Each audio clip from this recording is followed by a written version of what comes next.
Welcome to Midnight Mysteries, where the night is calm, the voice is gentle, and the stories are true. Tonight, we travel to a quiet town with a mystery that still lingers in the shadows.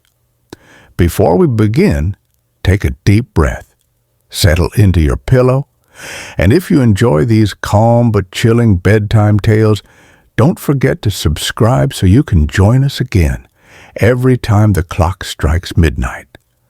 This is The Vanishing at Willow Creek.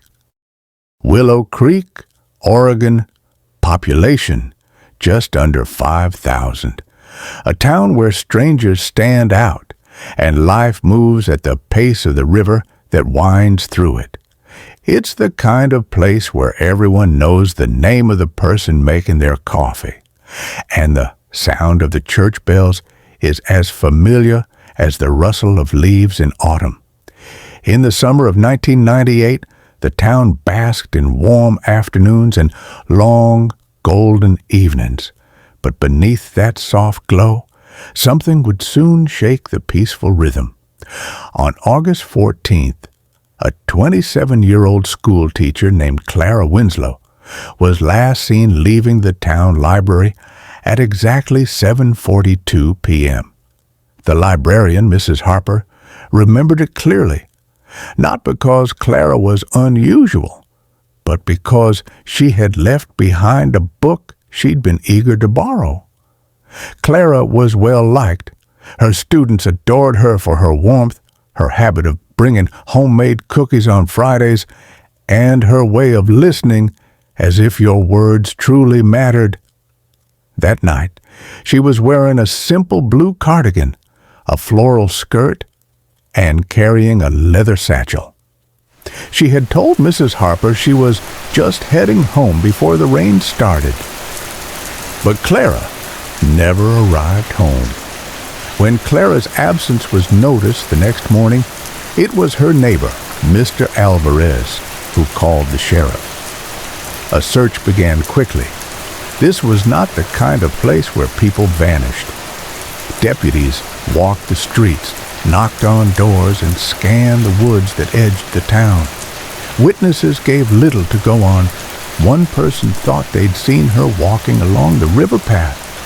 Another swore they saw a dark sedan idling near the bridge, but there was no proof. Days turned into weeks. Posters with Clara's smiling face appeared on every utility pole, and yet nothing. 2 months later, on an unusually cold October morning, a fisherman made a discovery. Along a bend in the river tangled in reeds lay Clara's leather satchel. Inside, her wallet, her house keys, and that library book, the one she'd forgotten. Investigators searched the riverbank inch by inch. There were no footprints. The rain had washed the earth clean. But a single tire track, partially preserved in the mud, suggested a vehicle had been there. It matched neither the sheriff's own vehicles nor those of anyone they could find in Willow Creek. The town began to whisper. Some believed Clara had simply left, walked away from her life to start anew somewhere far away. But those who knew her best rejected the idea. She had a life she loved, a career she cherished. Others suspected someone from outside the town, a passing stranger, had taken her. But without witnesses, without evidence, the sheriff's department could do little more than keep her case file open.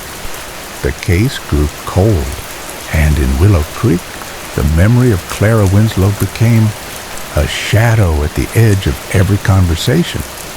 In 2004, 6 years after Clara vanished, another disappearance was reported in a small town 2 hours away.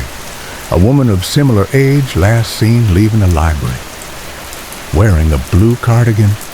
The similarities were unsettling, but once again, there were no solid leads, and the two cases remain, to this day, unsolved. If you ever visit Willow Creek, you might pass the small library on Main Street. You might hear the soft ringing of the church bells, and you might see the river winding endlessly toward the sea. But somewhere in that quiet town, the mystery of Clara Winslow lingers. Thank you for joining me tonight. And if you'd like to hear more true crime bedtime stories whispered in the calm of night, subscribe to Midnight Mysteries. Because the next time you can't sleep, there's always another story waiting. Sleep well, if you can.